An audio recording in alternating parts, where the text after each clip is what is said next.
Quando se fala de especialização precoce, é inevitável se falar sobre iniciação esportiva, visto que a especialização ocorre dentro do processo de formação esportiva.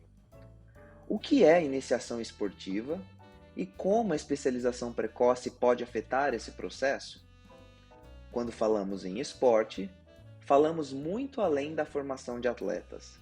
Falamos de um fenômeno sociocultural que está presente nas sociedades contemporâneas e que tem uma natureza educacional.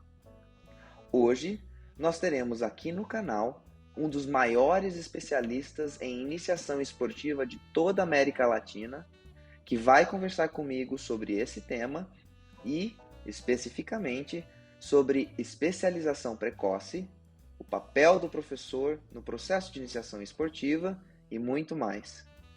Eu, mais uma vez, agradeço a sua presença aqui no A Base da Base e quero lhe convidar para já deixar o seu like nesse vídeo, se inscrever no canal, ativar as notificações e compartilhar esse vídeo para que mais gente possa, assim como eu, aprender um pouco com esse ícone da formação esportiva que tão generosamente conversa comigo após a nossa abertura.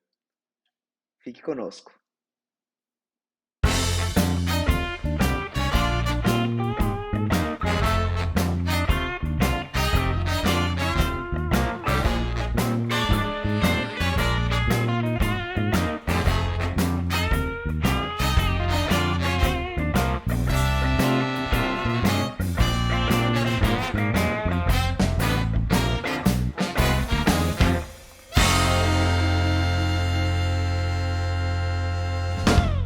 Seja bem-vinda, seja bem-vindo a mais um vídeo no nosso canal, A Base da Base.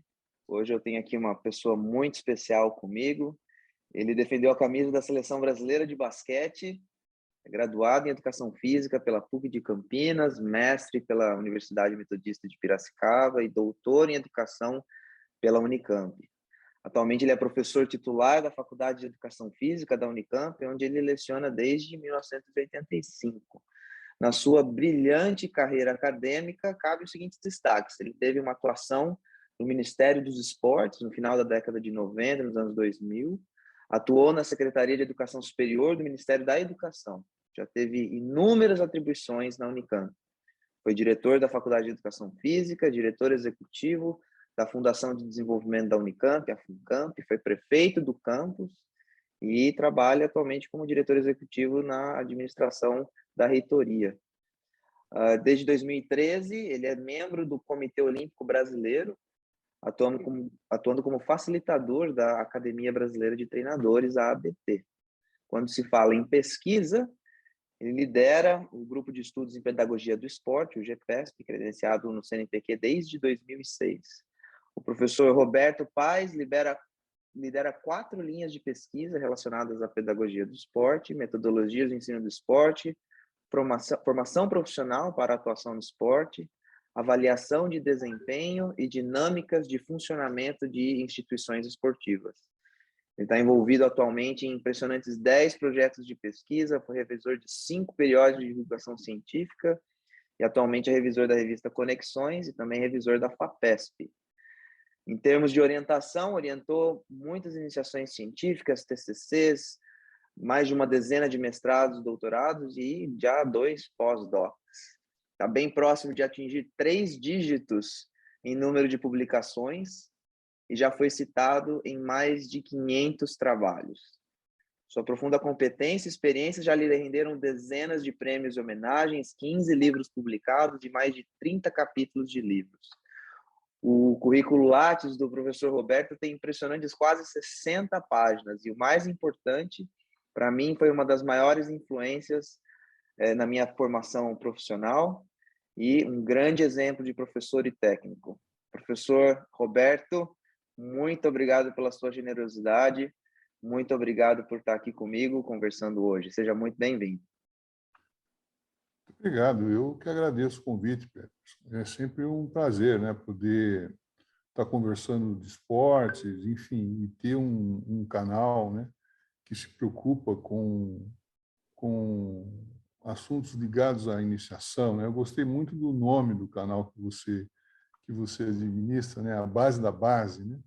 Quer dizer, então é um prazer enorme aí estar compartilhando aí algumas ideias, né? Não só minhas, mas também de colegas que se dedicam a esse tema, né? E principalmente os colegas do grupo, lá do grupo de estudos do GEPESP, né? De Pedagogia do Esporte. E, sem dúvida, uma coisa que eu gosto muito é quando você tem a oportunidade de conversar com ex-alunos, né? Então, você foi um excelente aluno e hoje está aí seguindo sua vida profissionalmente, e é muito bacana a gente conversar, né, com você agora, depois já de uma experiência, formado, trabalhando, né, sobretudo num ambiente extremamente interessante, importante, né, no mundo.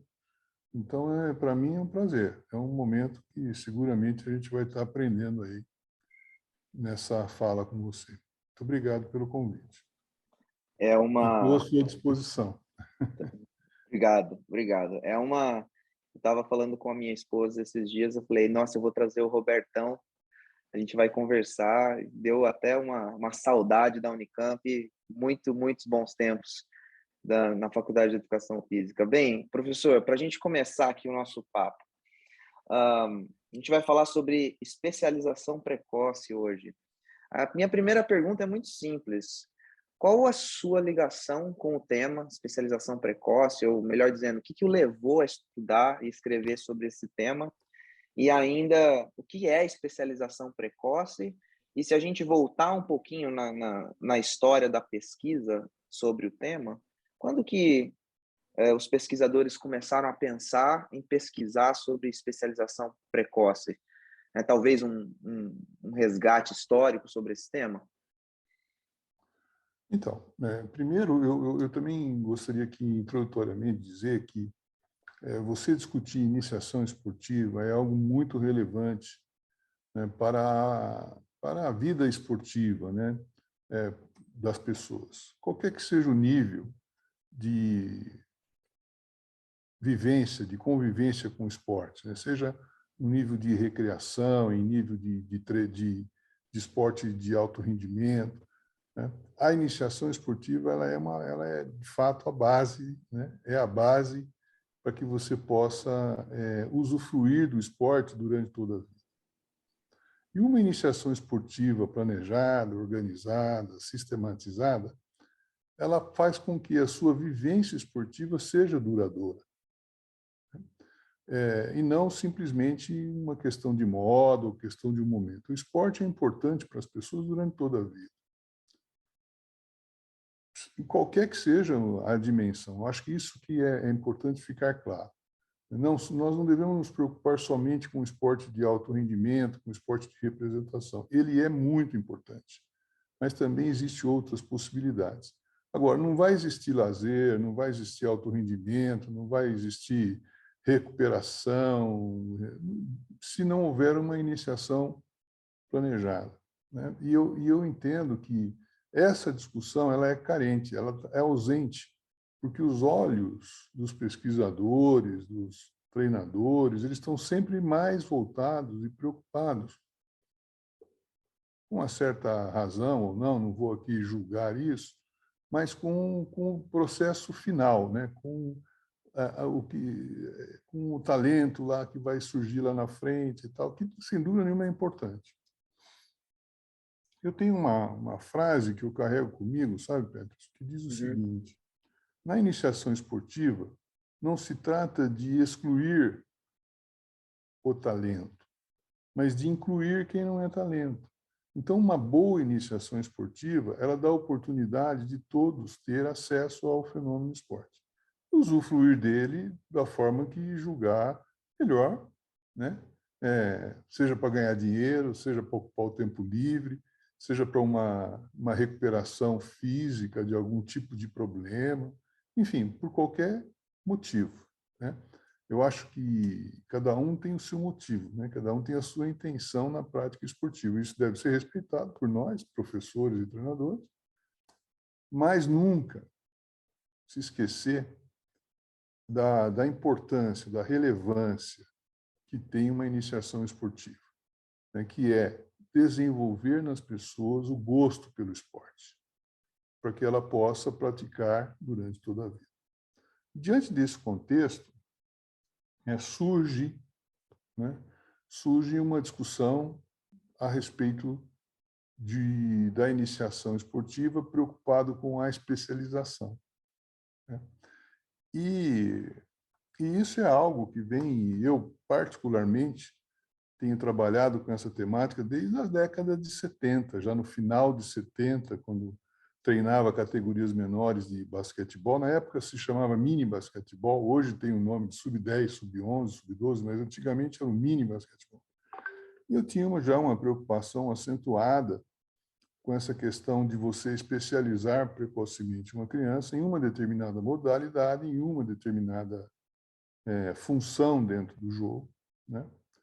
E isso me despertou muito interesse na época de começar a entender melhor isso, né? E percebi uma evasão muito grande, e percebi, sobretudo, que crianças com sucesso nas categorias de base não significam que terão o mesmo sucesso nas categorias em idade adulta, né? E às vezes até ao contrário disso, né? Muitas crianças, pelo excesso de treino, né? Hoje existe uma palavrinha muito utilizada não só no esporte, que é o burnout, né? E o burnout está presente já desde a década de 70. Muitas crianças abandonaram o esporte por conta da especialização, e isso me chamou muito a atenção. Inicialmente, esse estudo era meio tímido, não se fazia muito no Brasil, porque se tinha a ideia de quanto mais cedo especializar, melhor, né? Nós chegamos no Brasil a ter uma situação, um problema aí de especialização na modalidade de futebol com crianças de 4 anos de idade, né? Na categoria fraldinha, né? Uau! E isso acontece também em outros países, né? Os Estados Unidos tem um problema seríssimo com beisebol, né? E mesmo com futebol americano, né? Enfim, em cada região, por exemplo, nos países, né, na Rússia, na Croácia, a questão da ginástica, né, que é uma modalidade extremamente complexa no trato pedagógico com a iniciação. Bom, então isso começou a despertar interesse, e ainda sem um viés acadêmico-científico, né? Porque na época eu era treinador e jogador, né? Não era um pesquisador, né? E aí a gente começou a pensar nisso, e começou a investigar, né? De maneira muito tímida e sem, como eu disse anteriormente, sem esse arcabouço, vamos dizer assim, teórico, científico, né, de um pesquisador, mas já está tendo evidências claras, né, de que, de fato, nós poderíamos estar diante de um grande problema, que era a especialização esportiva precoce. Bom, o que entender por especialização? Eu entendo a especialização como a prática exclusiva, uma dedicação exclusiva, quase que full-time, de uma modalidade esportiva, né? Portanto, isso me remete a entender a especialização como uma dedicação exclusiva numa modalidade esportiva em idade ainda em formação, em desenvolvimento, né? Então, ocorrem muitos problemas físicos, né, biológicos, né, psicológicos, né, social, né? Quer dizer, eu costumo dizer que esse problema da especialização ele é um problema biopsicossocial, né?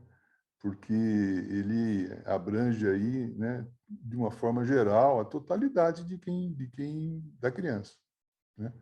Pode sim trazer problemas, né, problemas de ordem física, de ordem psicológica, de ordem social. Agora, é preciso, Peterson, e eu digo para você que eu, ao longo desses 40 anos aí que eu tenho trabalhado com essa temática, eu participei de muitos debates, de muitas mesas, de muitas conferências, né? E algo que parece muito simples, às vezes, mesmo com pessoas assim importantes da pesquisa e tal, existe uma certa confusão, né? Que é especialização e iniciação. Iniciação é uma coisa, especialização é outra coisa. Então, eu costumo dizer o seguinte, que a iniciação precoce, ela é saudável. Quanto mais cedo a criança ter contato, né, com a natação, com o futebol, com o voleibol, com o basquetebol, com o atletismo, com a ginástica, quanto mais cedo ela ter esse contato inicial, é melhor, é bom, é ótimo, é desejável, né? O que não é desejável é que essa criança se especialize em uma dessas modalidades ainda em idade que não tem maturidade para fazer isso, né? Nem maturidade física, nem psíquica, né? Para que possa suportar as tensões geradas pelo excesso de competição na especialização precoce, né? Então, isso é algo que de fato, para nós, os treinadores, né? Para nós, pesquisadores, às vezes a gente vê uma criança, né? E fala, pô, isso aí tem 5 anos, nasceu para jogar alguma coisa e tal. Às vezes pode dar certo, mas a possibilidade é pequena, né? Porque uma criança que se especializa com 5 anos, 6 anos, com 15, 16, 17, já é veterano, tem dúvida, né? E a maior evasão no esporte entre as meninas, isso é um dado relevante. A maior evasão no esporte entre as meninas se dá com a idade dos 13 aos 15 anos. E entre os meninos com idade dos 15 aos 18 anos, por várias razões, né? Não é só por conta da especialização, mas, sem dúvida nenhuma, é também por conta da especialização. Então, Peterson, eu acho assim que essa temática é muito fértil, né? Ela cabe, de fato, muita discussão. Eu, particularmente, tenho assim muito prazer e muita vontade de continuar discutindo esse assunto com os alunos e em todos os momentos que são possíveis. Tá bom? Espero ter feito uma síntese aí, contextualizando a temática, né? E daqui para frente a gente possa abordar melhor e aprofundar algumas questões aí que você eventualmente julgue necessária, né? Sim, professor, eu me lembro numa aula, tanto na graduação quanto nas disciplinas de pós-graduação, uma fala sua, e o senhor acaba de retomar, que a gente precisa diferenciar iniciação precoce de especialização precoce. E aí eu vou puxar um pouquinho a sardinha para o meu esporte, que é o voleibol, né? A gente vê eu vejo, né, basicamente dois grandes cenários, duas grandes possibilidades que acontecem. O primeiro é uma especialização muito cedo em somente um esporte. Então a criança ela começa com voleibol e ela só quer focar no voleibol, como o senhor disse, a dedicação exclusiva, e dali a algum tempo tem esse burnout, ou porque a rotina é muito pesada, ou de repente não gosta mais, é uma criança, né? É uma criança, não gosta mais e aí perdeu-se a oportunidade de iniciar uma criança no esporte. E é o segundo cenário que eu vejo bastante, inclusive aqui nos Estados Unidos, é que talvez seja até um pouco pior, que é a especialização de função dentro de um esporte, né? E aliado a isso, e acaba parecendo que a gente vê qual é a causa dessa especialização de função. Me parece muito que a competição precoce e, na verdade, assim, o que eu queria dizer é o problema será que está na competição como indutor de especialização precoce ou na maneira com que essa competição é introduzida no ambiente para o iniciante, né? Existem vários tipos de competição. Uma competição olímpica é diferente de uma competição escolar, que é diferente de uma brincadeira que a criança faz lá na pré-escola, né? na sua opinião, o problema está na competição em si? E quais são os possíveis outros, né, perigos que se incorre aí da especialização precoce? Então, Peterson, acho que você fez algumas colocações assim importantes, né? Primeiro, quer dizer, se nós estamos colocando a especialização como uma situação, um problema, imagine a especialização dentro da especialização, né? Isso é algo muito, muito complicado, porque, por exemplo, basquetebol, né? Se você, às vezes, uma criança tem um estirão, eu voleibol também, né? A criança tem um estirão precoce, você determina que ela, por exemplo, vai jogar de pivô ou vai jogar no meio batedor do atacante de meio ou de ponta, Uhum. né? Mas ela teve um estirão precoce e com 14 anos, com 13, 12 anos, tem 1,80 m, 1,90 m, tudo bem. Mas, quando ela tiver 20 anos no sub-20, ela vai ter 1,85 m, né? Então, veja bem, você explora uma situação biológica momentânea para dar uma função e não ensina a jogar voleibol, não ensina a jogar basquetebol, ensina a ser atacante de meio, ensina a ser pivô, né? E isso, de fato, os grandes nomes, e hoje em dia, se você perceber, a diversificação ela é muito importante, a diversificação tática, né? O voleibol, de fato, tem uma posição que ela é especializada, que é a questão do líbero. O líbero tem essa função, né, específica dentro do jogo, uma função tática específica. Mas os outros 5 não, né? E você tem que resolver o problema. Muitas vezes, por exemplo, nós cansamos de ver o levantador finalizar uma jogada na segunda bola, né? Não é atacando na segunda bola, né? Então, quer dizer, na verdade, e nós já vimos uma série de vezes um atacante de ponta ter que levantar uma bola, né? Muito Então, a comum, por mesma sinal. coisa, se você pegar, por exemplo, no basquetebol, um grande nome do basquetebol que foi o Jordan, né? Ele era armador, lateral ou pivô. Ele jogava de 1, de 2, de 3, de 4 ou de 5. Ele jogava. Onde ele caía, ele tinha lá. Ele jogava basquetebol. Ele não jogava na posição A, B ou C. É a mesma coisa o voleibol, né? E o voleibol tem um agravante. O voleibol você tem que tomar uma decisão com a bola em movimento. É diferente de outras modalidades com bola, que você pode segurar a bola e pensar o que você vai fazer. Ainda que for 5 segundos, você pode segurar a bola de basquete para tomar uma decisão.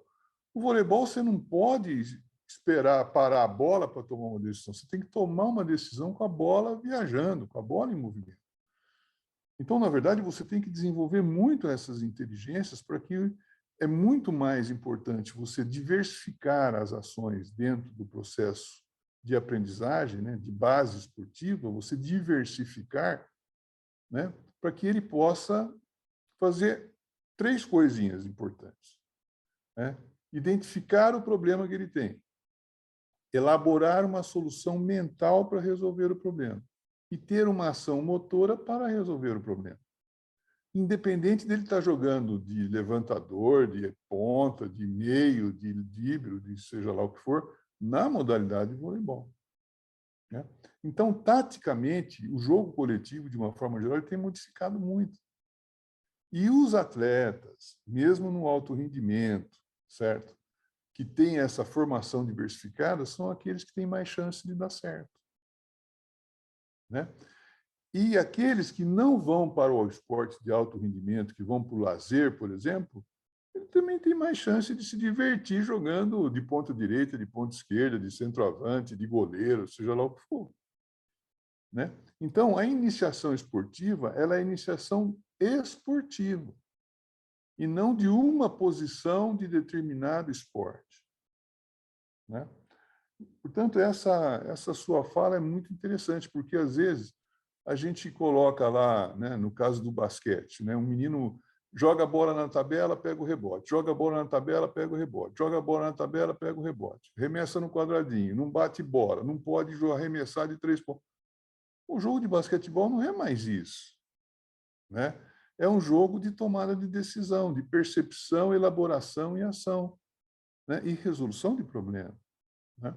Então, cabe ao treinador exatamente isso, proporcionar ao atleta, ou o professor proporcionar ao aluno, situações diversificadas, para que ele possa o quê? Ampliar o seu repertório de ações, de percepções e de tomada de decisões, né? Por isso que é muito interessante trabalhar com os fundamentos. Lógico, o voleibol tem fundamento, o basquetebol tem fundamento, mas trabalhar com esses fundamentos de forma aberta e não de forma fechada, né?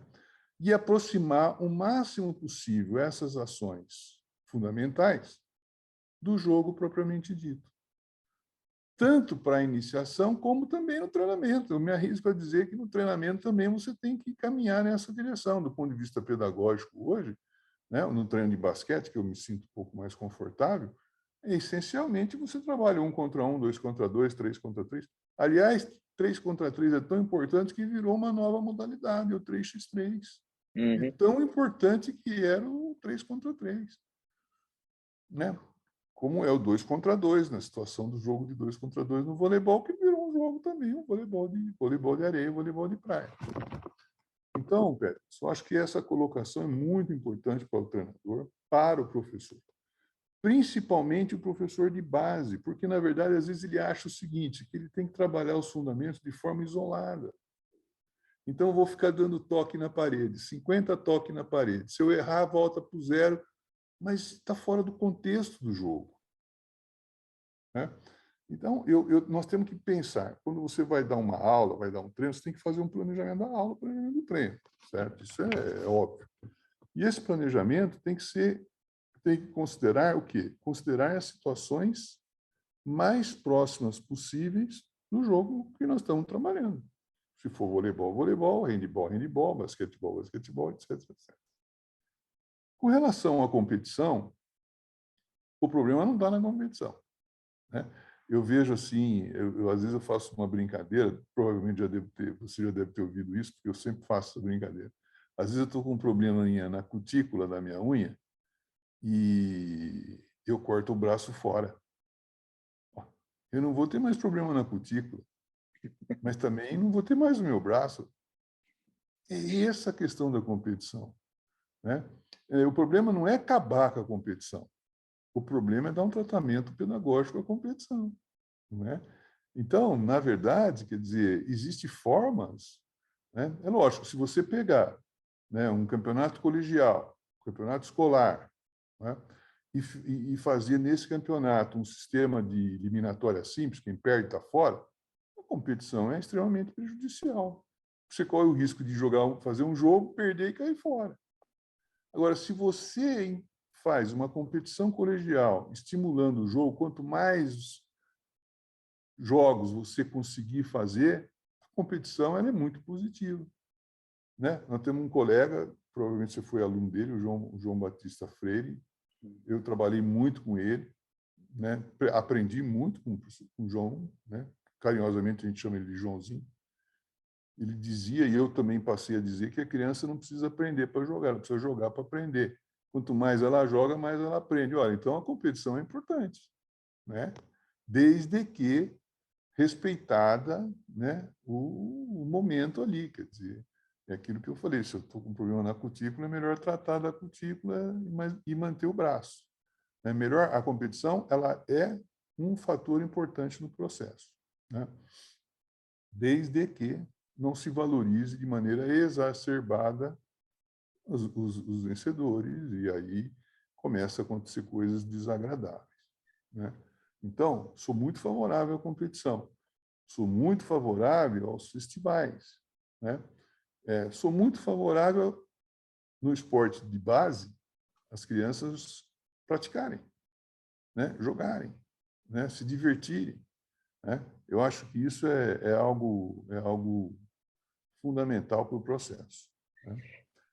Então, assim, basicamente o que você colocou aí, em síntese, foi isso que eu tentei elaborar aqui, que é, primeiro, a especialização da especialização é muito mais temeroso, e contra isso é a diversificação, né? A competição, se levada aí ao extremo e de forma exacerbada, ela é problemática, mas, contra isso, eu posso transformar a competição num momento pedagógico e ela jogar, né, a nosso favor. Né, a nosso favor. No capítulo que o senhor escreveu no livro do professor Dante De Rose, né, no livro Esporte e Atividade Física na Infância, no capítulo 5, Pedagogia do Esporte e dos Jogos Coletivos, existe um termo em processo de ensino, vivência, aprendizagem socioesportivo, e não só aprendizagem esportiva. Né? Vivência, tem a palavra vivência e a palavra social. Então, eu acho que a regra, uma das coisas mais interessantes dessa sua fala agora aqui para mim, é dar um tratamento pedagógico para a competição. Isso. Né? E o senhor já falou, já deu muitas dicas, muitas pistas de como o professor pode evitar a especialização precoce dentro de um processo de iniciação esportiva que não precisa abrir mão da competição. É preciso se abrir mão de uma competição que não seja pedagogicamente planejada. Né? Além desses conhecimentos que o senhor trouxe para a gente, existem outros conhecimentos básicos que o professor e o treinador precisam ter para que se afaste da especialização precoce?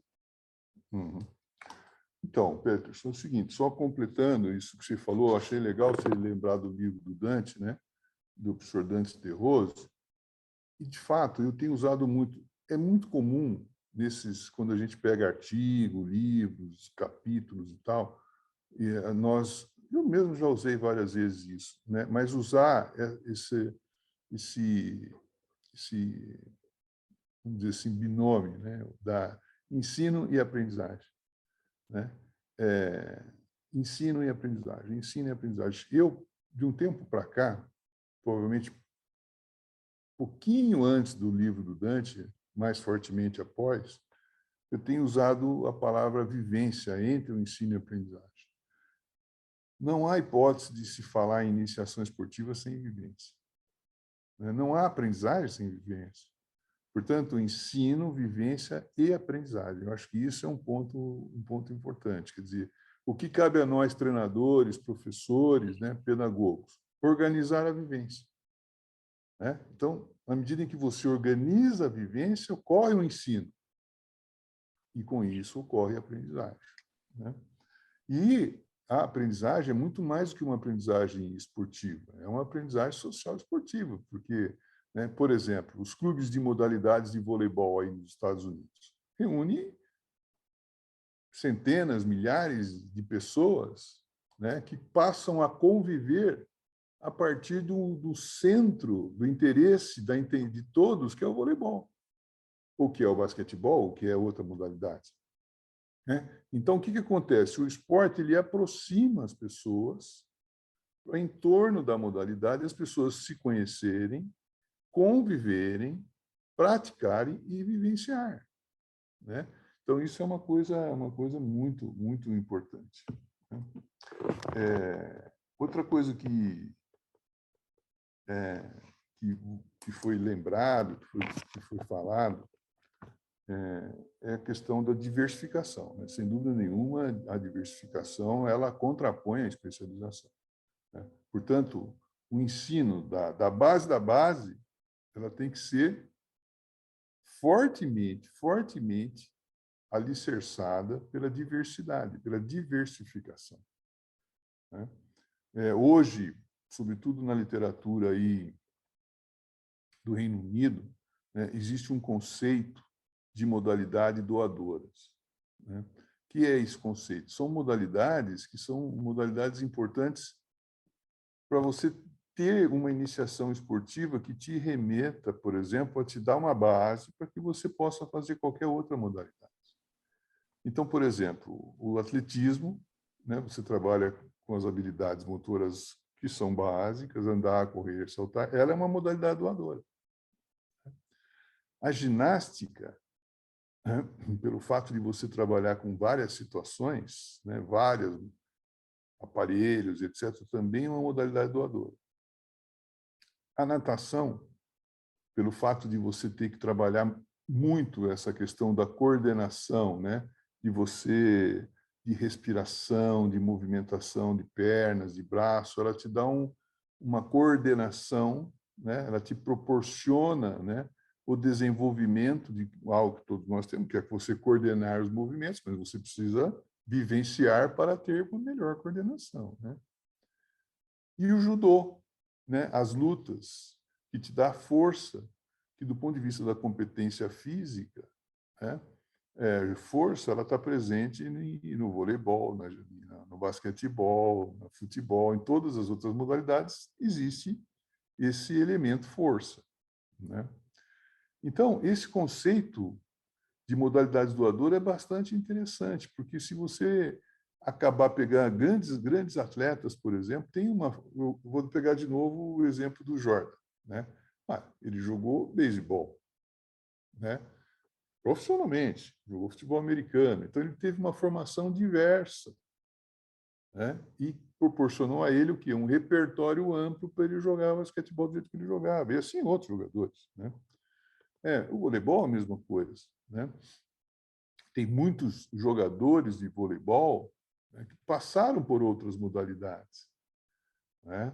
Se você pegar aí alguns casos, aqui no Brasil, por exemplo, o mesmo caso do Maurício, o levantador, ele foi jogador de basquetebol, né? Passou por outra modalidade, né?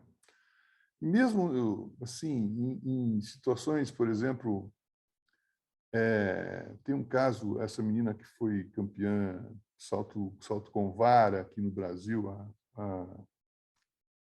esqueci o nome dela, eu já lembro já o nome da menina. Ela foi ginasta, né? Então, são várias as situações de atletas de nível excelente que tiveram uma formação diversa e passaram por diferentes modalidades. E, mais uma vez, eu insisto, quer dizer, vamos dividir a coisa. Ou você vai ter um esporte, por exemplo, profissional, que não é para todo mundo, é para alguns, né? Ou você vai para utilizar o esporte para melhorar a sua qualidade de vida. Ora, essa formação diversificada faz bem para os dois lados. Tanto para você atingir uma plenitude atlética numa modalidade A, B ou C, né? Ou para você ter o acesso ao conhecimento e poder frequentar um clube de voleibol, poder frequentar um clube de basquetebol, tal, e poder o quê? Né? Conhecer as pessoas e conviver melhor com as pessoas. Então, eu diria para você que é preciso muito considerar essa coisa da diversificação, e, em especial, das modalidades doadoras, né? Eu sou um defensor assim, bem forte, bem juramentado, bem convencido, né, de que o ambiente escolar é um ambiente muito interessante, né, e propício para você poder trabalhar com o conteúdo esporte, né? Até porque, por exemplo, se você pensar, daí você vai falar, bom, mas nós vamos fazer o esporte com crianças que estão na educação infantil, com 4 anos, 5 anos, isso não é uma especialização precoce? Não, isso é uma iniciação precoce. E que pode ser feito, por exemplo, com uma modalidade doadora atletismo, que vai contribuir para que a criança possa vivenciar o andar, o correr, o saltar, o lançar, o arremessar, etc., de forma alegre, né, e de forma a ser convencida de que o esporte é algo que pode dar prazer, que pode ser interessante para o resto da vida, né? Então, por isso, sabe, Pedro, que eu valorizo muito essa questão do esporte de base.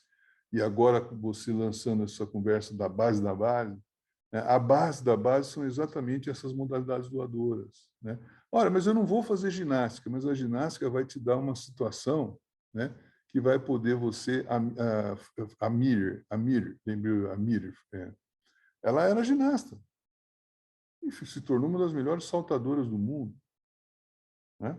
E aí existem outras situações, né? Por exemplo, um goleiro aqui do Brasil, né, sem fanatismo nenhum, o Rogério Ceni, que era um grande goleiro e sabia bater, foi o goleiro que mais fez gol. Ora, ele, antes de ser goleiro, ele jogava futsal, né? Então, não existe milagre, né? Existe planejamento, organização, compreensão, existe ciência. A base da base é para ser tratada com ciência, né? Se você pegar, por exemplo, o Xuxa, que foi nadador aqui, um excelente nadador, ele passou aí pelo tênis de campo, né? E assim muitos outros atletas, né? Eu estou citando aqui alguns casos, né? Mais da minha época de vivência esportiva, né? No voleibol, a Ana Moser, por exemplo, ela passou pelo handebol, né? Uma excepcional jogadora de voleibol, né? Então, eu diria que a diversificação ela é muito importante. E dentro da diversificação, considerar essas modalidades que trabalham de forma mais intensa, mais completa a pessoa, né? Nos seus aspectos do movimento, do pensamento, do sentimento, como eu costumo dizer, né? Então, esporte não é só movimento, né? É você também estabelecer, ampliar possibilidades de desenvolvimento das inteligências, de percepção de problemas. Então, é preciso trabalhar com o pensamento, com a questão cognitiva. E o esporte você não faz sozinho, né? Você faz sempre com alguém, né? Então, é necessário trabalhar bastante essa questão social também. Eu sei que você me pediu para, no final, deixar algumas referências, mas eu tenho, assim, tido a oportunidade de ler alguma coisa do Bronfenbrenner, dessa teoria bioecológica, e, né, pessoa, contexto, né, ambiente, isso aí que você vai planejar, quer dizer, você depende muito disso, né? Então, não dá para você... Às vezes, existem situações isoladas. De repente, aparece, por exemplo, alguém que joga bem tênis. Isso acontece, aparece alguém que nade bem. Mas não há uma política, né, de desenvolvimento, entendeu? Não é algo que tenha continuidade. Acontece, né? E quando não acontece, né, por exemplo, aconteceu no basquetebol feminino, Paula e o Hortêncio. O Brasil foi campeão mundial, só que não tem acontecido mais, nós não somos nem classificamos para as Olimpíadas. E o número de meninas que jogam basquetebol hoje, só para você ter uma ideia, antes da pandemia, né, no campeonato colegial feminino aqui da região de basquetebol não foi realizado porque não tinha equipe inscrita. Quer dizer, então, mesmo diante de uma situação do lazer e do alto rendimento, porque não existe né, não apareceu ninguém para substituir essas duas excepcionais meninas talentosas, a gente tem tido muito prejuízo. O basquetebol feminino brasileiro praticamente é inexistente no momento, né? Quer dizer, muito reduzido. Enfim, não sei se eu estou Tá avançando aí, ótimo, tá mas... ótimo. Tá. A gente, ouvindo o senhor falar muito sobre aspectos relacionados à diversificação como uma base para o desenvolvimento atlético, e não só atlético, mas do ser humano, né? Eu fico me perguntando aqui, existe, então, algum benefício de uma especialização precoce? Alguma coisa de boa tem? Então, olha, eu vou dizer uma coisa para você. Às vezes, a especialização, como disse, de forma isolada, ela pode acontecer, né? Por exemplo, porque tem uma forte influência familiar, né? Então, aí pode, né? Quer dizer, no meio de uma situação né, imensa que é a prática esportiva, ocorrem situações isoladas, né? Mas tem explicação. Por exemplo, uma delas é o forte envolvimento da família, né? Que estimula, que vai, que faz, isso aqui e tal. Mas são coisas muito isoladas, né? Como, por exemplo, as pessoas hoje têm discutido muito a história da idade relativa, né? As modalidades que a gente trabalha, voleibol, basquetebol, futebol, você vai para uma categoria a partir do ano que você nasceu. correto? Então, o que existe hoje é determinadas vantagens, né, que se coloca para pessoas que nasceram nos 3 primeiros meses do ano X, né, janeiro, fevereiro e março. Então, a teoria é o seguinte, basicamente, quem nasceu aqui leva vantagem.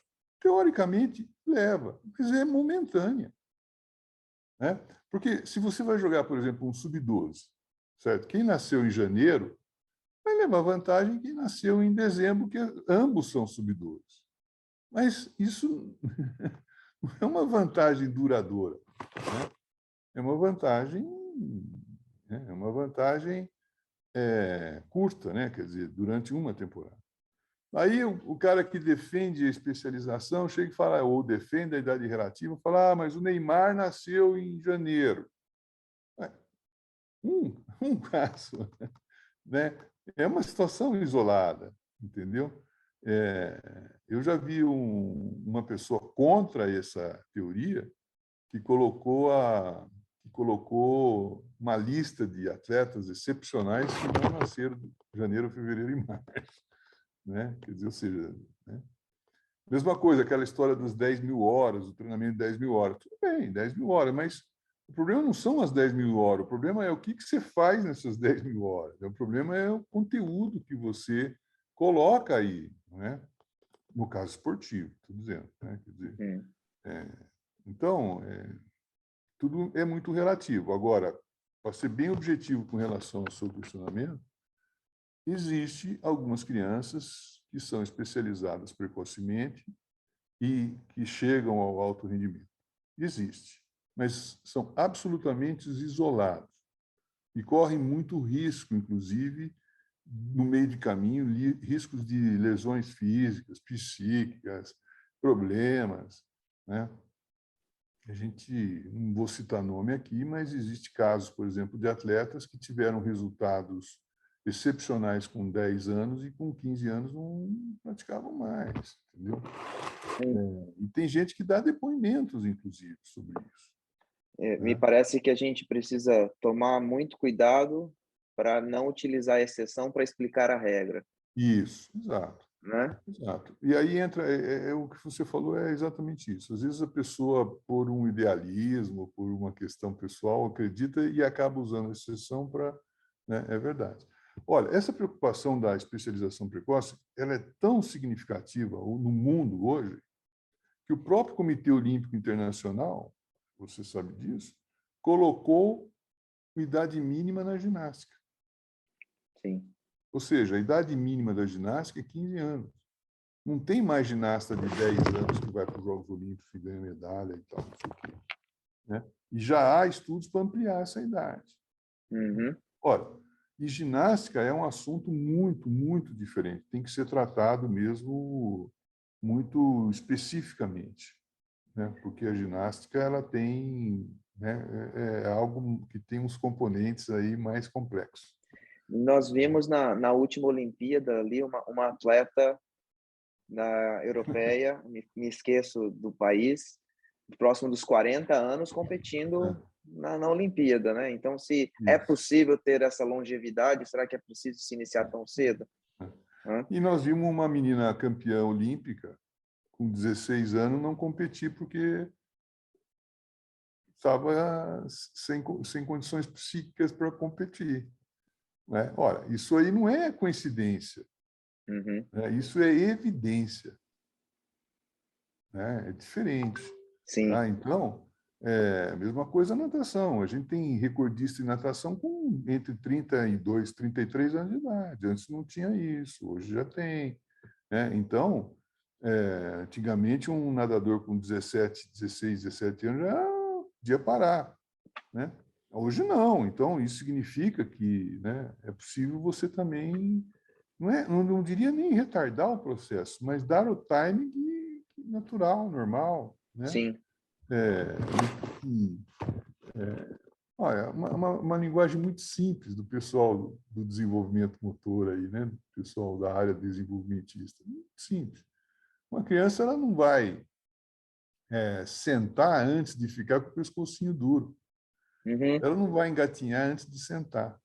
ela não vai correr, andar antes de engatinhar. E ela não vai correr antes de andar. Então, não tem jeito. Se você pôr uma criança para andar, a hora que ela cai. Sim, Né? Porque sim. ela não tem a maturidade ainda para fazer determinadas ações. E o jogo é a mesma coisa. Você não pode querer cobrar de alguém no sub-10 do voleibol, né? Nessa chamada, no chamado esporte de base, né? Que você colocar determinadas exigências ou rigor incompatível com quem tem 10 anos de idade, né? Sim. Aliás, às vezes a regra ela tem algumas ações que levam em conta isso, né? Por exemplo, a história do voleibol, não sei se nos Estados Unidos ainda isso mas você tem que sacar por baixo com uma determinada idade. Eu acho que existe algumas coisas assim. Essa é uma das minhas maiores críticas aqui nos Estados Unidos. Aí, no estado de São Paulo, existe uma progressão, por exemplo, né, trazendo o seu exemplo com relação ao saque, não pode ser que tenha mudado, mas eu me lembro que até os 13 anos só se podia sacar por baixo, aos 14 pode sacar tipo tênis, mas não pode saltar ainda, e a partir dos 15 anos de idade que se pode começar a saltar. Aqui nos Estados Unidos, a diferença é 12 para baixo, joga com uma bola mais leve, mas pode sacar por cima. Pode sacar por cima. Essa é uma das minhas maiores críticas, e não só com relação aos perigos de lesão, mas aos perigos de que, por exemplo, duas outras possíveis consequências que me vêm à cabeça agora são: primeiro, você tem uma menina lá que é madura, é precoce, no sentido do desenvolvimento físico, o jogo não vai ser prazeroso para mais ninguém, às vezes nem para o time dela, porque aquela menina vai acabar com o jogo no saque. No saque. E Tem ninguém jogo. aprende, ninguém se diverte, não tem jogo, ninguém se Tem jogo. desenvolve. E o segundo ponto é que o único contato, a única habilidade que é fechada no vôlei, que é o saque, você lança a bola e o seu primeiro contato com a bola, né, no golpe, vai ser com a bola em movimento, e você acaba tendo possíveis interferências no gesto de bater na bola. Uma hora a bola está aqui, outra bola está ali, outra hora a bola está lá. Você acaba não ensinando o seu cérebro que você precisa bater na bola com o braço estendido. E aí, na hora que vai atacar na rede, aí começa a atacar com o braço baixinho aqui, né? E se a gente passar, por exemplo, em São Paulo, eu digo São Paulo porque no Brasil muda um pouquinho a regra de estado para estado. Você imagina passar pelo menos um ano sacando, batendo na bola um saque por baixo, braço estendido, braço estendido, braço estendido, braço estendido. Na hora que vai atacar, braço estendido, só que está acima da cabeça, né? Essa é uma das minhas críticas a algumas das regras aqui. E em 2020, eu fui convidado aqui pela Confederação Americana, USA Volleyball, para fazer uma consultoria para eles. Eles estavam querendo, aqui os Estados Unidos tem bastante camps, né? Bastante acampamento que as meninas se inscrevem, vão ou são convidadas, e a partir desses camps elas são recrutadas para a seleção nacional. E eles queriam minha opinião para mudar o processo seletivo, a peneira deles, porque a peneira era a mesma que se fazia para a seleção olímpica adulta, e com menina de 12, 13 anos. Então a menina chegava lá, ela via que uma sacava forte, e atacava forte, e já era mais precoce, e aquele pronto, o processo já não era mais um processo que ela poderia relaxar e aproveitar o momento. O aspecto social foi destruído ali por causa de um processo de fazer as crianças terem que jogar como um adulto, né? Mas voltando um pouquinho, professor, o senhor falou sobre os talentos, né? Hortência, Paula, e me vem à cabeça a questão agora do investimento no esporte no Brasil, né? Não só nos projetos esportivos, mas na própria formação do professor. E parece que a cada ano essa atenção, investimento no esporte, em todas as manifestações, não só rendimento, lazer, iniciação, rendimentos também, na escola e fora dela, parece que está diminuindo. Seja por questões político-econômicas e outras, e muitas vezes parece que a escolha do próprio professor, que ou não estuda o fenômeno do esporte como deveria, negligencia o esporte como uma ferramenta de educação e fala, né, gente dizendo que o esporte é um perigo porque estimula a competição e a competição né, tem os seus malefícios. E por um tempo o esporte e mesmo a competição, eu me lembro na faculdade, a gente ouviu vários autores dizendo que o esporte e a competição eram vistos como uma espécie de vilões dentro da própria educação física, por próprios professores de educação física. Ou se mesmo o professor tem uma preguiça de ensinar, e aí tem aquele rola-bola, né? Porque ser professor dá trabalho. Né? Ser um bom professor dá trabalho. Existe, a minha pergunta é a seguinte, existe algum estudo que o senhor conheça, seja no Brasil ou no exterior, ou mesmo algum projeto esportivo que tenha base em um processo de especialização de muitos anos, que tenha dado resultados positivos, que a gente, poxa, olha, esse projeto tem um processo de muitos anos, não saem só atletas de alto rendimento, todo mundo que passa por lá vira ou se torna atleta de alto rendimento, ou vira um cidadão, uma pessoa de bem, que utiliza do esporte como parte de sua vida, se apropria do esporte, e que poderia ser uma pista, olha, esse projeto aqui, ou esse estudo aqui, a gente poderia dar mais atenção a ele? Tá.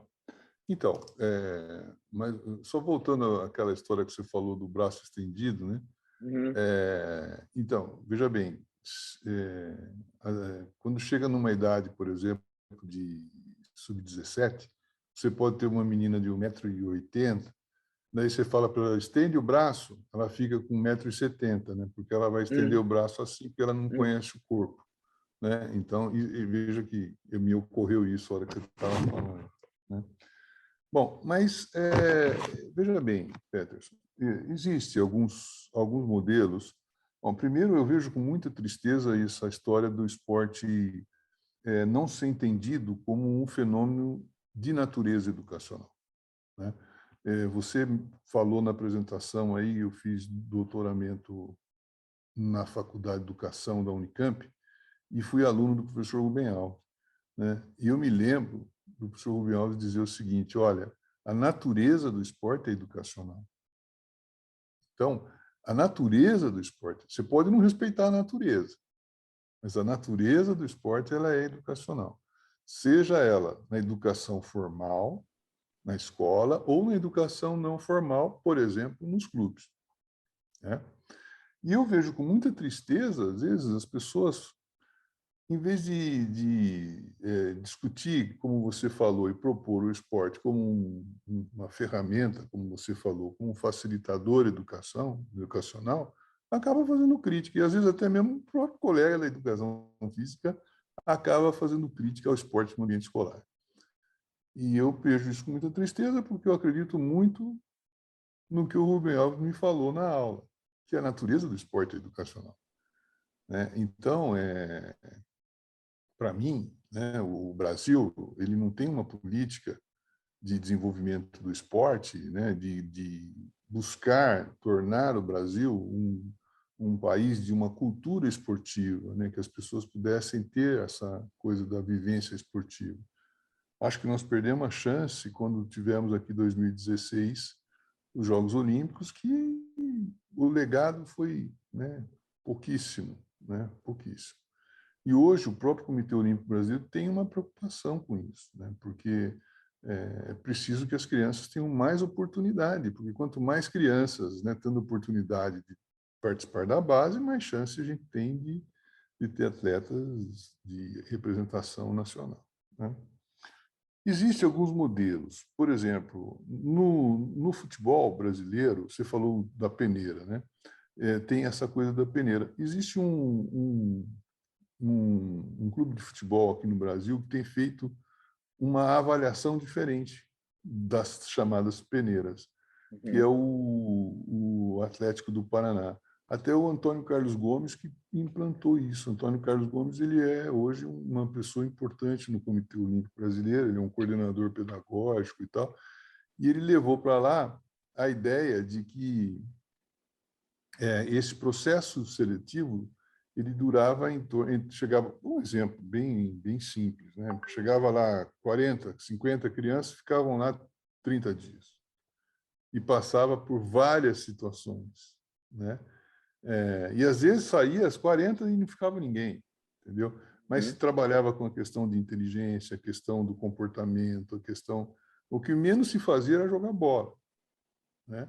Mas de entender o atleta, né? O talento esportivo, não o talento no futebol. Né? Primeiro, a questão do talento esportivo, né? E o Atlético Paranaense é um clube que teve bastante resultado com isso. Se eu não estou enganado, atualmente é o atual campeão sul-americano, né? Então, é um modelo. E hoje, não sei também, mas recentemente estava o professor Medina trabalhando no Atlético Paranaense, e eu soube também que em um determinado período teve lá o Wilton Santana trabalhando com as categorias de base, né?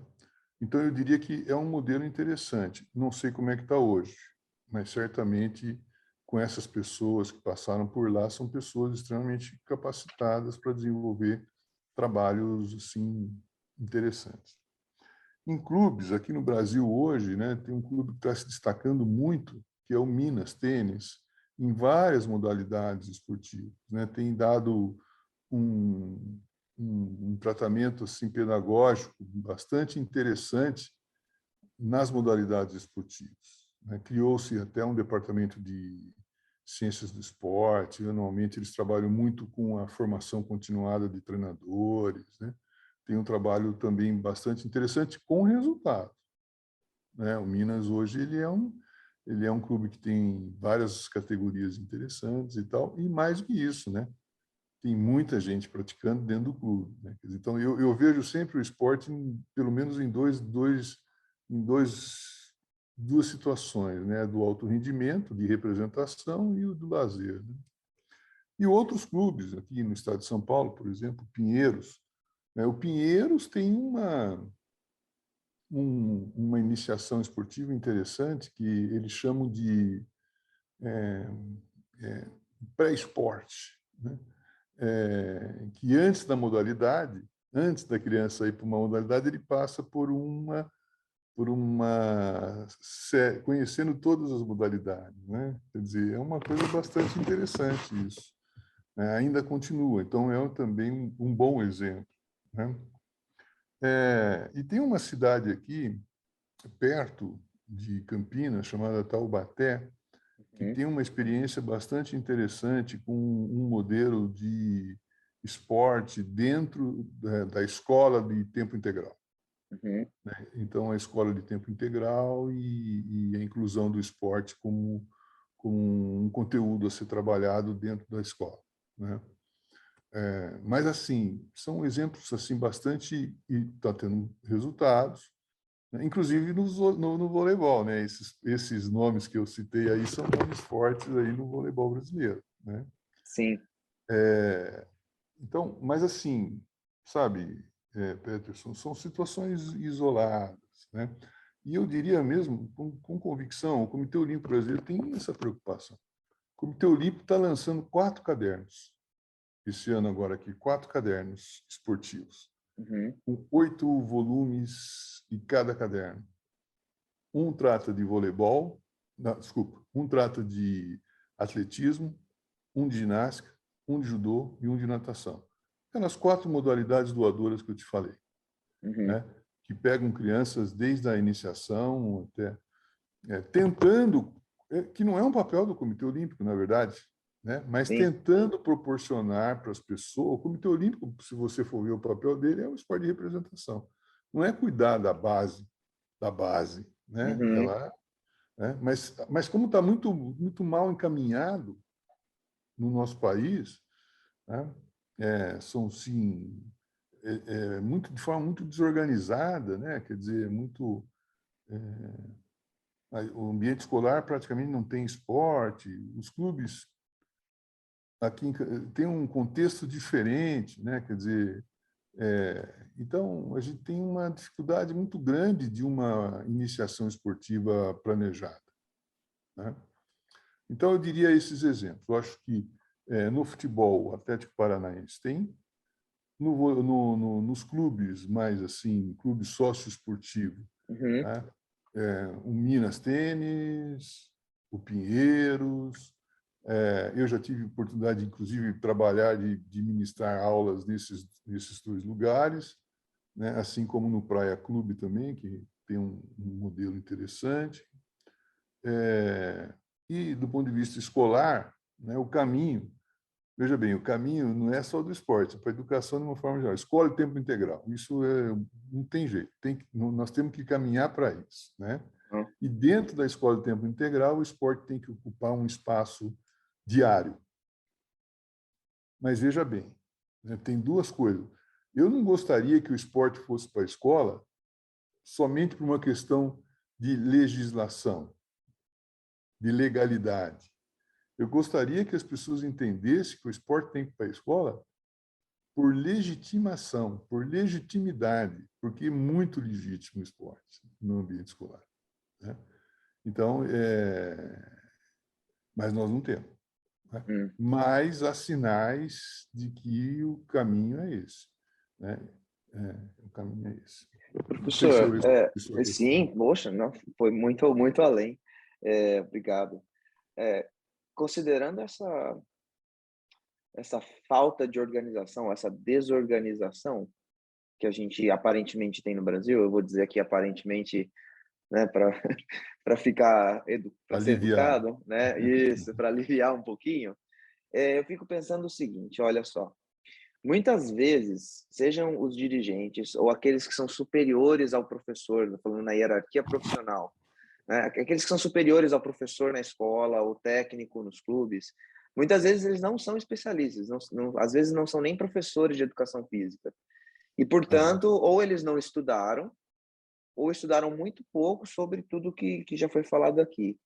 E eles acabam esperando, ou mesmo exigindo, que as categorias em todas as idades vençam, né? Uhum.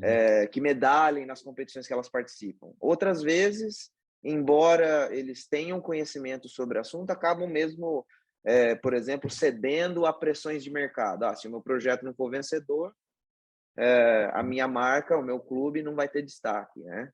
Como é Uhum. que é possível atingir um equilíbrio entre iniciação esportiva, uma especialização planejada, porque ela vai acabar acontecendo Uhum. quando a gente está pensando no rendimento, né? Que numa das manifestações do esporte, o esporte de representação. Então, iniciação, treinamento com vistas à competição e pressões mercadológicas ou mesmo pressões geradas pelo próprio ego, né, do Uhum. treinador, do professor. Existe, é possível? Como que a gente pode melhorar esse equilíbrio Tá. nessa formação de longo prazo? Então, Petros, essa colocação que você faz é muito importante. Não é só o ego do treinador, é do dirigente, é do pai, da Uhum. família. Isso é muito complicado, né? Porque é, eu vivi muito tempo basquetebol aqui em Campinas. E eu costumo dizer o seguinte, que eu joguei em dois clubes aqui em Campinas. Em vários clubes, mas aqui em Campinas eu joguei em dois, no tênis Uhum. clube e no regatas. E os dois ficam no mesma rua, né? Passou aqui por Campinas, você sabe Um disso, na frente do outro, quase. um na frente do outro, na Coronel Quirino e Maria Monteiro ali, né? E a gente brincava dizendo o seguinte, que tênis e regatas, a rivalidade era tão grande que se disputava para ver quem ia ser o campeão do quarteirão, Uhum. né? Um queria ganhar do outro, mas todo mundo, os dois perdiam para todo mundo. Então, isso é questão do ego, né? Quer dizer, que você está falando, né? E, de fato, ele interfere muito e negativamente, né? O pai, o pai ele quer ver o filho campeão com 5, com 6, com 7 anos, né? Mesmo que depois com 12 ele não vai ser mais nada, né? Mas, né? É, eu costumo dar o exemplo do Guga, né? Quando o Guga ganhou o Roland Garros em 96, não tinha clube que tinha uma criança de penca, às vezes é menor que a própria raquete nas quadras de tênis. A raquete era maior que a criança, né? E aí? Quantos Guga nós tivemos depois do Guga? Uhum. O último foi em 96. Nós estamos em 22, né? Veja quantos anos que nós estamos sem né, uma referência, né, de ganhador de grandes lãs. Então, eu diria estou dizendo tudo isso para você, porque eu, como uma pessoa otimista, eu entendo que a pedagogia do esporte ela vem para isso, né? Você foi aluno da FEF e você percebeu ali, quando você foi aluno da FEF, que pouco se falava em pedagogia. Mas quando Uhum. você chegou lá no doutorado, já muito mais se falava em pedagogia. Então, existe um sinal crescente da pedagogia, né? É possível você ter ambientes favoráveis, desde que o professor, o treinador, tenha competência para fazer isso, né? Então, o pedagogo do esporte, ele não tem só que saber, no caso do basquete, ensinar a dominar o corpo, dominar a bola, passar, driblar, arremessar e pegar o rebote. Não é só isso, né? Ele tem que conversar com os pais, os pais têm que entender o objetivo do esporte, ele tem que, no esporte de alto rendimento, você tem que se relacionar com a imprensa, você tem que se relacionar com a arbitragem. Bom, então, o pedagogo não é só o dador de treino. O pedagogo é que cuida de toda a estrutura, né, de todo o ambiente, de todo, né, o espaço que está acontecendo aquilo. E eu vou dizer mais para você. Às vezes, né, com toda certeza, um aluno nosso, ele nos escuta mais do que o próprio pai. Então, veja a responsabilidade do pedagogo, né? Sabe, ele tem que participar efetivamente da educação, da formação, do desenvolvimento, né? E acho que o caminho é o pedagogo, não é o treineiro, né? Não é aquele que tem um conhecimento específico do rugby, né? Não basta você ter um conhecimento do rugby específico, você também tem que ter um conhecimento diverso, né? Que é o que nós estamos propondo, que nós estamos defendendo, né? Sim. E acho que os clubes, né, a escola, no momento em que tiverem mais profissionais formados, né, com essa visão pedagógica do esporte, das possibilidades do esporte e do trato com o esporte, é que nós vamos dar um passo nessa direção do ideal, que é o que você falou, né?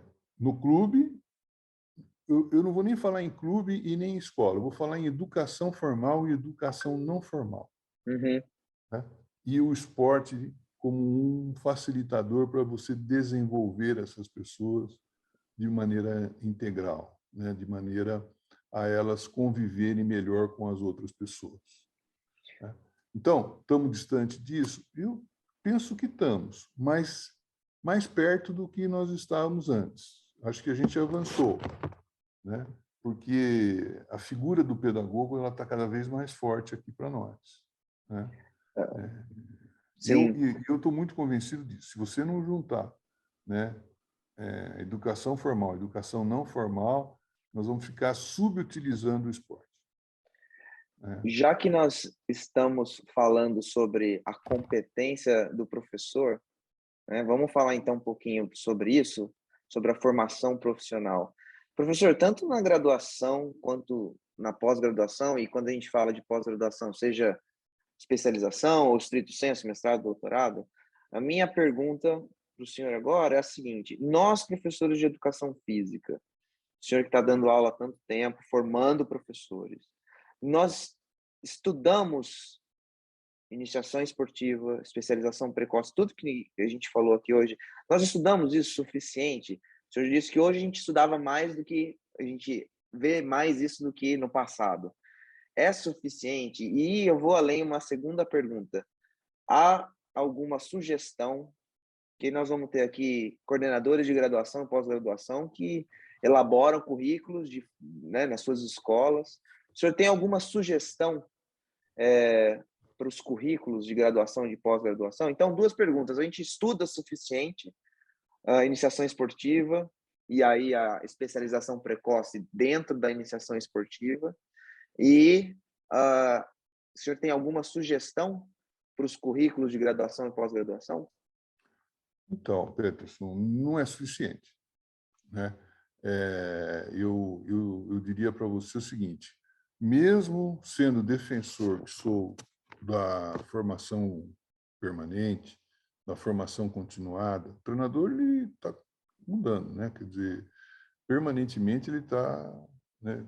Quer dizer, você que está dando um treino, depois do treino durante o treino você aprendeu alguma coisa que no treino seguinte você vai fazer diferente e assim sucessivamente até o final. A escola contribui pouco com isso, né? Não gosto da forma que o esporte, do espaço que o esporte está ocupando na escola de educação física. Eu prefiro dizer que nós teremos que ter uma situação. O esporte não pode formar um professor de educação física tendo o esporte como disciplina eletiva. Não é possível. Né? Não me entra nisso, sabe? Eu acho que eu posso ser um professor à moda antiga, mas o esporte não pode ser eletivo, né? O esporte ele é o eixo da formação de um professor, né? Tudo acontece a partir do esporte. A psicologia no esporte, a sociologia no esporte, a filosofia no esporte. Percebe? Então, o esporte não pode ser eletivo, né? E ele não especializa, ele não dá conta, né? Por exemplo, voleibol, certo? Você acha que a base do voleibol numa escola ela é oferecida através de uma disciplina de 30 horas, né? Você acha que alguém com 30 horas, você vai descontar, né?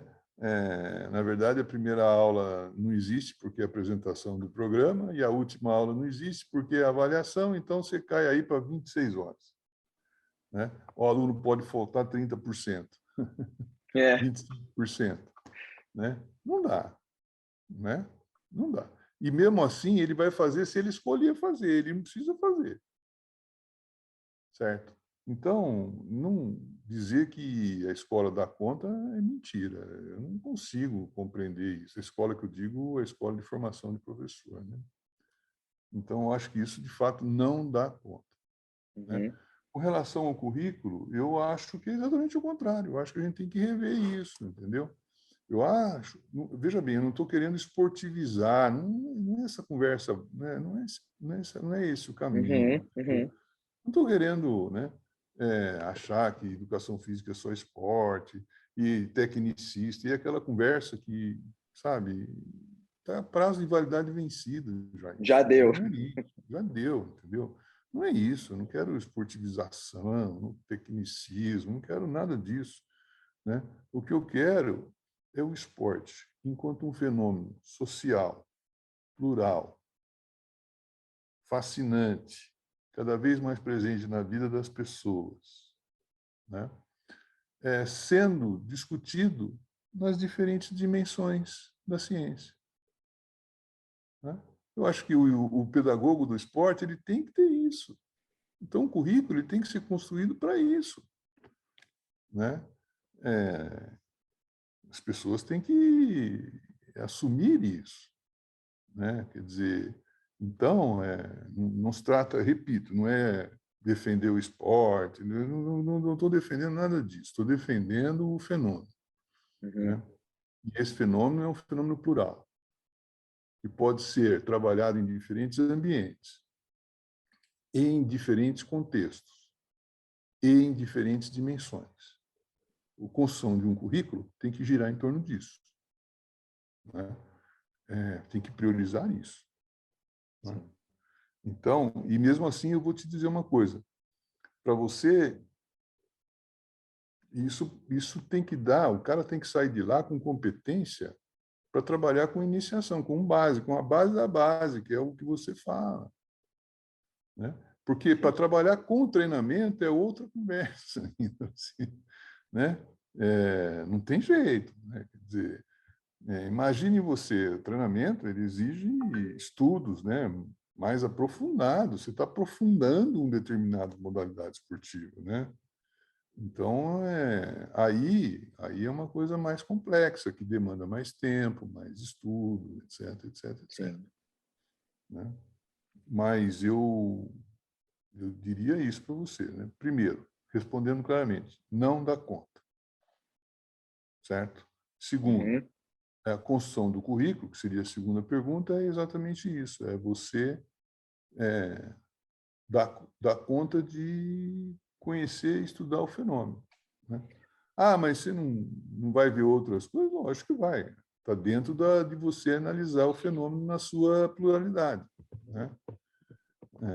Ah, mas e a ginástica? A ginástica é um fenômeno dentro do esporte, né? Sim. Ah, e as lutas? Mesma coisa, né? Então, eu diria que seria isso, né? Não estou dizendo aqui, eu insisto, porque às vezes quando você fala isso, existe um pessoal que pensa diferente, normal, né? E que acha que o esporte é um problema para a educação física na escola. Eu penso que o esporte é a solução dos problemas da educação física na escola, né? Eu nunca, Peterson, nunca entendi que o esporte é o problema. O Uhum. problema é a incompetência de lidar com o esporte. Esse é o problema, né? Esporte não é problema, né? O problema é a incompetência. Bom, como é que constrói um currículo? Buscando dar competência para trabalhar com um fenômeno que é fascinante. Não sou eu que estou dizendo isso, né? Isso é o mundo que diz, né? Quer dizer, as pessoas gostam de esporte, né? A gente na faculdade, eu me lembro muito que a gente na educação física, a gente estuda o movimento e suas diferentes manifestações, e o esporte é uma delas que não pode ser deixado de fora. Sem Ah, dúvida. mas não só a manifestação do movimento em si, as suas diferentes variações, mas o que causam essas diferentes manifestações de movimento e o que Uhum. essas diferentes manifestações de movimento causam na vida das pessoas. Exato. Como nós somos influenciados por essas diferentes manifestações de movimento e como Exato. nós influenciamos e como somos influenciados por essas diferentes manifestações de movimento. Professor, é, o senhor trouxe aqui uma gama de conhecimentos, uma reflexão bastante aprofundada sobre o tema, e eu sempre peço para os amigos que vêm conversar comigo, existe, para quem quer estudar um pouquinho mais sobre o assunto, eu sei que a literatura ela é infindável.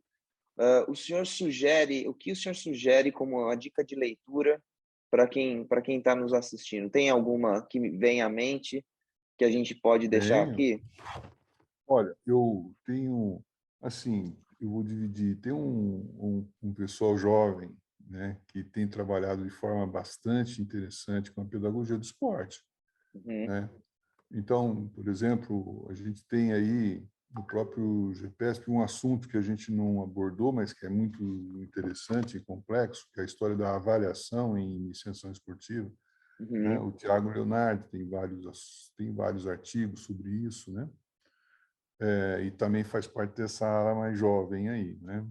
A própria professora Larissa Galati, né, que também tem trabalhado bastante com a questão da formação do treinador, né? Também tem muitos artigos e livros que merecem sim, ser lidos, né? O professor Alcides Scaglia, que também tem se debruçado bastante na história do jogo, né? Alcides tem dado uma continuidade assim às conversas do professor João Freire, né? A respeito do jogo, da utilização do jogo, da pedagogia do jogo. Então, eu também recomendaria o Alcides, né? O Hiller Reverdito, que está hoje aqui no Mato Grosso, né? Que tem assim feito um trabalho bastante interessante para aquelas pessoas que se interessam aí por uma possibilidade de trabalhos sociais, entendeu? Com esporte social, tem trabalhado bastante essa questão de projetos, né? E ensinado caminhos aí, entendendo melhor essa questão de projetos sociais, o desenvolvimento de projetos sociais, né? Então, o Hiller seria uma boa referência. Eu, particularmente, gosto muito, né, do professor Hermes Balbino, né, que tem aí estudado muito essa questão das inteligências múltiplas, da psicologia. Ele trabalha muito uma interface da psicologia com a pedagogia, né? Então, o professor Hermes Balbino certamente também seria uma leitura bastante interessante, né? Seus capítulos, sua tese. Inclusive, ele trabalhou com muitos treinadores interessantíssimos, né? Já teve resultados expressivos, como campeão do mundo de basquetebol feminino. Trabalhou com voleibol na equipe da seleção brasileira, com o Uhum. professor Zé Roberto. Enfim, tem um trabalho bastante interessante.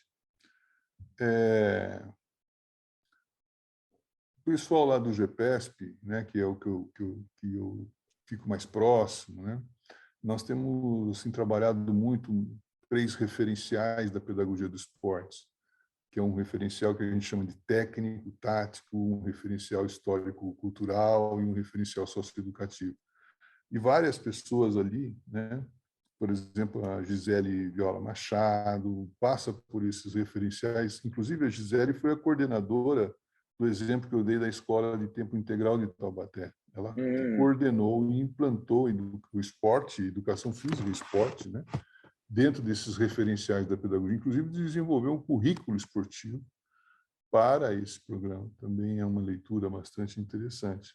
E são todos eles jovens, né? E, enfim, e que têm ideias assim que podem ser colocadas. E existem os clássicos também, né? Os clássicos aí que trabalham com esporte, e aí dos clássicos eu falaria do João Freire, do Antônio Carlos Gomes, do próprio professor Gotani, enfim, né? Eu não gostaria também de ficar colocando assim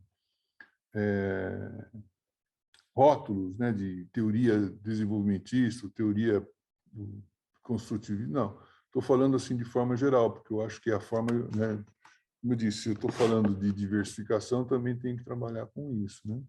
Sim. Existe também um pessoal jovem bastante interessante que é lá da Universidade do Centro de Florianópolis, de Santa Catarina, né? Uhum. Tem lá um grupo, né, que tem o Michel e vários, inclusive o Michel com voleibol, ele tem trabalhado bastante no projeto do Minas Tênis que eu também relacionei aqui, né? Também tem um professor português que eu gosto muito, né, que é o Humberto, que foi me orientando de pós-doc, e ele tem um trabalho bastante interessante com essa visão multidimensional do desenvolvimento do atleta, né? Multidimensão do desenvolvimento do atleta, ou seja, de você ter um olhar mais amplo no processo Uhum. de desenvolvimento do atleta. Então, o professor Humberto Gonçalves, que atualmente também está em Santa Catarina, né? Na Universidade Federal, né? Enfim, assim, e também tem os internacionais, assim, né? Que hoje também tem pessoal que tem trabalhos interessantes na literatura, né? No Reino Unido, como eu falei para você, daquelas modalidades doadora, no Canadá tem vários trabalhos, Austrália, sobretudo essa questão da especialização, né? Não vou citar nomes aqui para não correr o risco de esquecer alguns, né? Mas australianos e canadenses, essa literatura ela traz muito essa história da especialização, né? E agora grande modelo mesmo esportivo que eu particularmente gosto muito é esse modelo que você está vivenciando aí, que é o modelo americano, né? High school, universidade e agora os clubes de modalidade, né? Isso aí, para Hum, mim, é fantástico. Então, do ponto de vista de organização, de entender melhor, né, o funcionamento institucional de federações, confederações, de ligas, né? De comitês e tal, mas eu penso que essa literatura americana do Norte e os exemplos americanos do Norte são importantes e significativos. Ficaria por aí. muito obrigado, professor. Muito interessante, muita vasta literatura. A gente está falando de um assunto que muita gente já estudou, que tem muito a ser estudado ainda, mas eu acho que o mais importante é nós, professores, que estamos lá na quadra, na escola, no clube, na piscina, na areia, a gente ir atrás dessa leitura, né? A gente conversar com outros professores, conversar com aqueles que sabem mais do que a gente, ouvir os que sabem mais do que a gente e continuar estudando, não parar de estudar. É, A última coisa que eu queria lhe pedir, já abusando da sua generosidade de estar aqui comigo hoje, eu queria pedir que o senhor deixasse uma mensagem para quem nos assiste, especialmente sim. para os... A gente tem aqui atletas, gestores, professores, treinadores, entusiastas do esporte, né? Você poderia deixar uma Tá, mensagem, professor, lógico. especialmente para os professores de educação física, técnicos Então, esportivos ou não? certo, Peter. Você sabe que uma coisa que eu sempre gosto e peguei o hábito é sempre no final de uma aula, ou no final de um texto, ou no final de uma apresentação, eu acabo fazendo uma citação, né? E essa citação ela acaba se transformando numa mensagem. Então, fazer isso para mim é algo que eu gosto de fazer também, sabe? De deixar aqui uma ideia para as pessoas pensarem. E me ocorreu, né, nessa sua fala, que é verdadeira, né? Essa sua última fala, ela é muito verdadeira. Né? Nós, treinadores, professores, né, que eu costumo chamar de pedagogos, nós não estamos formados, né? Nós estamos permanentemente se modificando, né? A cada treino, a cada jogo, a cada aula, a cada leitura, a gente modifica. Isso é a riqueza do nossa profissão, é exatamente essa. É você se formar de forma continuada, de forma permanente, né? E a cada situação vivida, usando uma expressão que eu já usei, né? A cada situação vivenciada, né? Você aprende e você muda, né? E isso é se preparar. Eu acho que isso é uma preparação, né? Quando você vai enfrentar um desafio, você tem que se preparar. E dar treino, dar aula, ensinar alguma coisa para alguém é um desafio. E você tem que se preparar. Bom, e aí eu venho a minha citação final, né, que é de um treinador de basquete, que eu adoro, leio, vejo, fico, né, até hoje relendo, que é o John Wooden. Né? E o John Wooden tem uma frase que eu adoro e que eu gosto muito. E ele diz o seguinte: não se preparar é o mesmo que se preparar para o fracasso. Né?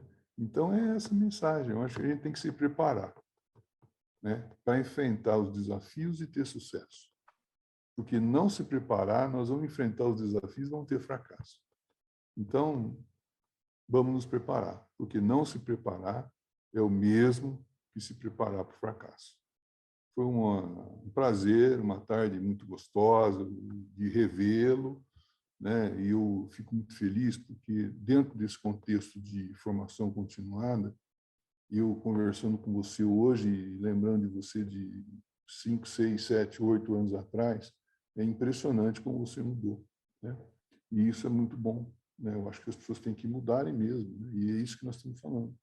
E cada vez que a gente vê um aluno, um ex-aluno, né, hoje tendo sucesso, né, no exterior, tendo sucesso na modalidade, né, falando com segurança, falando, a gente fica muito orgulhoso, né? certamente tenho muito orgulho de estar aqui com você agora e de ter falado com você e com as pessoas. Já gostei de saída do nome que você dá para o seu canal, né? A base da base. Gostei muito disso. Tá bom? Então, sucesso para você, felicidade, vou estar sempre à disposição e, de fato, foi um prazer estar aqui nesse momento. Muito obrigado e um grande abraço. Professor, eu não tenho palavras para agradecer sua generosidade. Sei que o seu tempo é preciosíssimo, escasso. Agradeço muito ter aceito o nosso convite de vir aqui conversar um pouquinho. Já deixo o convite para um retorno. Já foram vários assuntos que a gente poderia tratar. Muito obrigado. A gente vai falar muito mais ainda aqui na base da base. Tem muito conhecimento nessa cabeça aí para a gente poder compartilhar com as pessoas. Muito obrigado. E para vocês que nos assistiram, eu queria já pedir para você mais uma vez deixar um like aí no nosso vídeo, deixe seu comentário, suas perguntas, compartilhe esse vídeo com as pessoas para que mais gente tenha acesso à informação, essa informação preciosa que foi compartilhada aqui hoje. E a gente se vê no nosso próximo encontro aqui com o nosso próximo entrevistado. Gente, valeu, um abraço, tchau, tchau.